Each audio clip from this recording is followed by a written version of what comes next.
Hello everyone. तो यार बहुत सारे बच्चे जोसा काउंसलिंग पे रजिस्ट्रेशन करने के लिए यार बड़ा उत्साहित हो रहे हैं। भैया शेड्यूल आ गया है, काउंसलिंग प्रोसेस बताओ, स्टेप वाइज बताओ। हर एक काउंसलिंग के यार अलग अलग स्टेप्स होते हैं, स्टेप में कंफ्यूज नहीं होना। और जोसा का जो प्रोसेस है, टाइम ड्यूरेशन है, जो डेट एक्टिविटीज प्रोसेस है, बहुत ही स्ट्रिक्टली फॉलो होता है। इसमें कोई भी चेंजेस नहीं होते हैं। तो देख लेते हैं कैसे कैसे करना है। देखो जोसा में यार 6 राउंड होने वाले हैं, राउंड 1 से राउंड 6। और ये कैटेगरी रैंक बेस्ड सॉफ्टवेयर है ना। यहाँ पर CRL रैंक के बेस पर काउंसलिंग नहीं होती है। यहाँ पर कोई भी आपसे काउंसलिंग फीस भी चार्ज नहीं की जाएगी।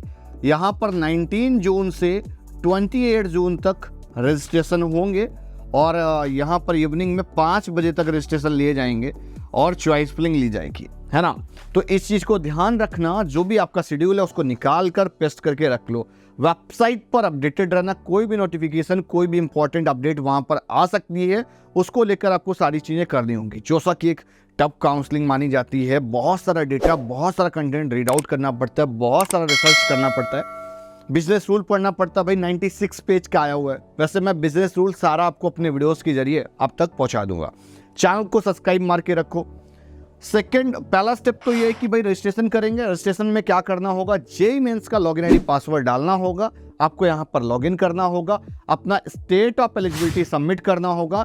स्टेट ऑफ एलिजिबिलिटी का मतलब ये आपने 12th कहाँ से किया हुआ है, वही आपका स्टेट ऑफ एलिजिबिलिटी होता है। स्टेट ऑफ एलिजिबिलिटी का मीनिंग आपके डोमिसाइल से बिल्कुल भी नहीं है, आपके रेजिडेंस से नहीं है, कोई मतलब नहीं दूर दूर तक। वो सिर्फ आपकी स्टेट काउंसलिंग में मैटर करता है, बिकॉज स्टेट काउंसलिंग के पास में ऐसा रूलिंग सिस्टम होता है जो रेजिडेंस से आपको कनेक्ट करते हैं या जो भी डोमिसाइल होता है उससे कनेक्ट करते हैं। स्टेट ऑफ एलिजिबिलिटी को लेकर बहुत सारे पॉइंट्स, बहुत सारी कंडीशंस दे रखी हैं इन्होंने अपने बिजनेस रूल में। तो उस पर मैं अलग से एक शॉर्ट वीडियो बना दूंगा, तो आप उसको देख लेना। सेकेंड नंबर पर है भाई चॉइस फिलिंग। चॉइस फिलिंग का मतलब क्या सर? चॉइस फिलिंग का मतलब भाई आपको कॉलेज सेलेक्ट करना पड़ेगा। IITs, NITs, IIITs, CFTI, CFTI, एक ऐसा पैटर्न आपको सेट करके देना होता है जिसमें आपकी अलॉटमेंट आ जाए, जिसमें आप कॉलेज सिलेक्शन भी करते हैं, ब्रांच सिलेक्शन भी करते हैं, और एक इस तरह के एक ऑप्शनल एक PDF पैटर्न वहाँ पर आपको सबमिट करना होता है कि आपके रैंक के नियर अबाउट आपको प्रीवियस ईयर में अगर अलॉटमेंट मिली है। और बहुत सारी इस बार नई ब्रांचेस भी इंट्रोड्यूस होंगी, कुछ ब्रांचेस हट भी जाएंगी, तो उसके लिए सीट मैट्रिक्स अभी आना पेंडिंग है, उसके लिए थोड़ा सा वेट कर लेना। अब यहाँ पर चॉइस फिलिंग में कुछ इंपॉर्टेंट फैक्टर है जो कि मैटर करते हैं। Reservation policy, seat matrix, home state और कुछ स्पेशल रिजर्वेशन है, वो बहुत सारा मैटर करता है कि किस तरह से सीट चेंज होती है ना।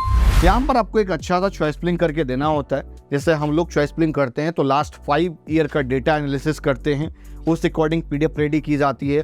रिजर्वेशन पॉलिसी को सीट मैट्रिक्स के अकॉर्डिंग पूरा ब्रेक करके, पूरा कैलकुलेट करके, एक अच्छी सी चॉइस फिलिंग करके पूरा पोर्टल मैनेज करके सबमिट करते हैं। तो अगर आपको पेड काउंसलिंग सर्विसेज लेनी है ना, तो आप हमारी टीम के यहाँ से ले सकते हैं। नंबर मैंने डिस्क्रिप्शन पर दे रखा है अपने एक्सपर्ट्स का। और प्रीवियस ईयर्स में मैंने बहुत सारे बच्चों का IITs में, NITs में, IIITs में अलॉटमेंट्स कराया हुआ है। आप यहाँ पर रिव्यू देख सकते हैं, आपको दिख भी रहे होंगे। थर्ड नंबर पर है भाई सीट अलॉटमेंट। चॉइस फिलिंग के बाद में choice filling automatic last date पर लॉक हो जाती है। उसके बाद में आपको सीट अलॉटमेंट मिल जाती है। भाई रिजल्ट आ जाता है कि क्या अलॉट हुआ है। अगर आपको अलॉटमेंट आ जाती है तो उसके बाद में सबमिट विलिंगनेस करना होगा। अलॉटमेंट नहीं आती है तो कुछ नहीं करना, आप ऑटोमेटिकली राउंड 2 में मूव कर जाएंगे। ये 4th पॉइंट था। 5th पॉइंट ये है कि आपको डॉक्यूमेंट्स अपलोड करने होंगे। ये एक तरह का ऑनलाइन वेरिफिकेशन प्रोसेस एक्टिविटी होती है, इसको हम ऑनलाइन रिपोर्टिंग भी कहते हैं, जिसमें आपको 12th की मार्कशीट और आपको यहाँ पर कैटेगरी सर्टिफिकेट, मेडिकल सर्टिफिकेट, ये सारे आपको रेडी करके रखने हैं। कैटेगरी सर्टिफिकेट 1 अप्रैल 2023 के लेटेस्ट होना चाहिए, बाद का होना चाहिए, बहुत पुराना वाला कंसीडर नहीं करते हैं आपका। आफ्टर दैन 6th नंबर पर है सीट एक्सेप्टेंस फीस, है ना, पे सीट एक्सेप्टेंस फीस। तो भैया आपको सीट एक्सेप्टेंस फीस पे करनी पड़ती है। जनरल EWS OBC वालों को 40,000 और SC ST के लिए, PWD के लिए 20,000। ये जो अमाउंट आप पे करेंगे वो आपकी फ़ीस में एडजस्टेबल होता है। अब ये प्रोसेस आप बोलेंगे सर कहाँ पर दिया हुआ है, उसके लिए आपको हमारे बिजनेस रूल पर आना पड़ेगा, जोसा काउंसलिंग के, है ना। पेज नंबर 41 पे आएंगे, रजिस्ट्रेशन आप करेंगे, है ना, चॉइस फिलिंग आप सबमिट करेंगे और जैसे ही रिजल्ट आ जाएगा रिजल्ट के बाद में ये प्रोसेस एक्टिविटी फॉलो होती है।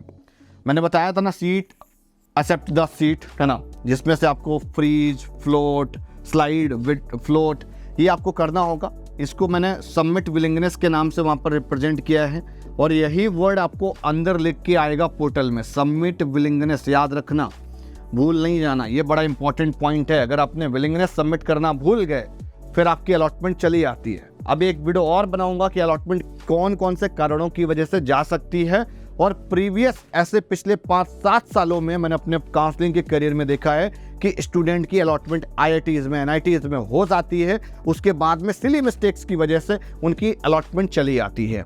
इसलिए चैनल को सब्सक्राइब करके रखना और रेगुलर वीडियोस देखते रहना। सो वीडियोस, जो फैक्ट्स, जो पॉइंट्स मैं बताऊंगा वो आपको कंप्लीट यूट्यूब में कहीं भी मिलने वाले नहीं हैं। उसके बाद में डॉक्यूमेंट्स अपलोड करना होगा, और ये इन्होंने थर्ड पॉइंट दे रखा है, पे द सीट एक्सेप्टेंस फीस। तो जो भी फीस आप पे करेंगे वो सारी की सारी ऑनलाइन पे करनी होती है, वो यहाँ पर दे रखा है, ठीक है ना। तो एक चीज़ इसको अच्छे से देख लो। इसमें एक रजिस्ट्रेशन करते समय, है ना, एक यहाँ पर और इम्पॉर्टेंट पॉइंट है जिसमें आपको रिफ़ंड के लिए यहाँ पर आपसे एक डॉक्यूमेंट्स मांगा जाएगा, है ना, कि जिसमें रिफ़ंड चाहिए होता है ना, तो वो आप अच्छे से सबमिट करना। तो यार वीडियो आज की यहीं तक, और इसी तरीके से वीडियोस पाने के लिए चैनल को सब्सक्राइब करो। मिलता है नेक्स्ट वीडियो में। कुछ भी अगर आपको गाइडेंस चाहिए जेई काउंसलिंग को लेकर, तो मैंने एक फ्री गाइडेंस फॉर्म दे रखा अपनी टीम का, तो आप उसको फिल कर दो, मेरी टीम आपसे कनेक्ट कर लेगी।